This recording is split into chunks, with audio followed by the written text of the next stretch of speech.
I'm Leah Mice. I'm an instrument designer and a live performer, a solo artist, a musician, and a music producer.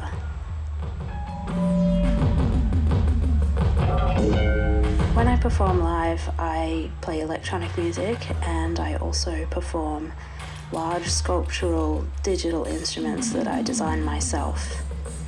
We're at a moment in technology where we can create instruments that are any size and shape, and we use sensors and microcomputers to do this. Using this technology, we can create new instruments that have never been made before. But we can also use this technology to modify existing instruments to make them more accessible. Everyone is a musician.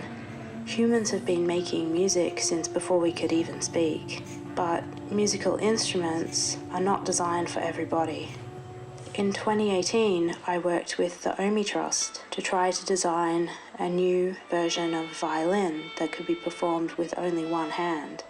The idea was to modify an electric violin so that it could be performed just using the bow, and to change the tones.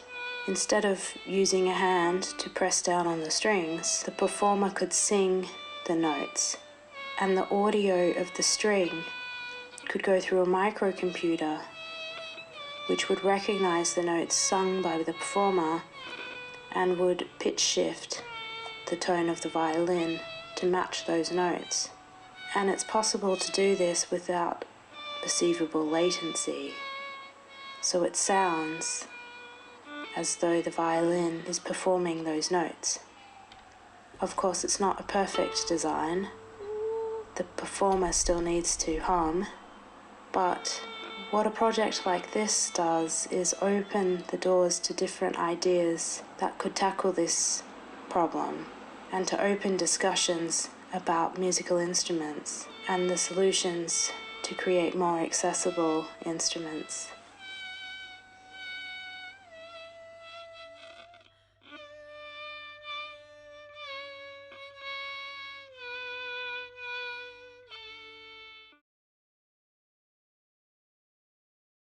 You're watching Wild Day In. For The Fight Continues, and you're watching Wild Day In. I'm Sophie, or Sophia.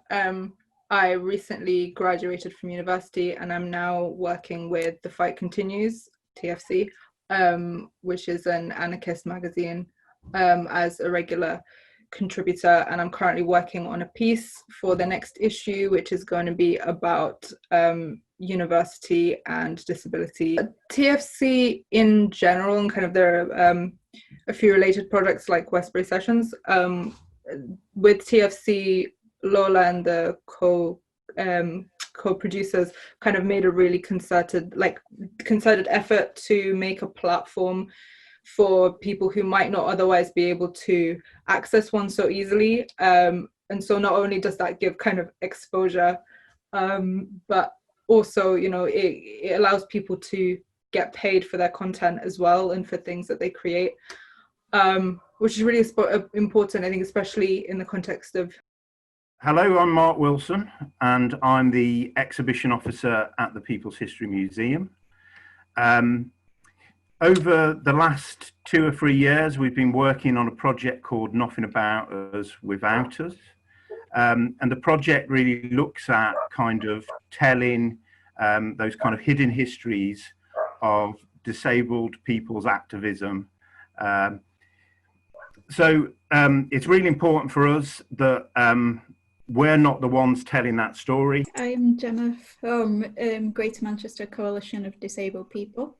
I'm a project worker here and I run the Manchester Disabled Persons Project, in which the main aim is to sort of upskill, train and improve confidence of members and organisations to be working with disabled people. I'm Anis. I'm originally from Bradford, where I attended a school for the blind and partially sighted from around the age of 1.5 to about 15, and decades later I learned about the social model of disability when I trained as a peer support worker for a DPO called Contact at the time. My name's Amber, and I work at Venture Arts as a public engagement assistant, So with my job, I'm an advocate for people with learning disabilities. I've been doing photography at Venture Arts now for 2.5 years, and one of my main inspirations for my work is food.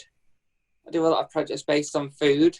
My name's Heather Davidson and I wear many hats.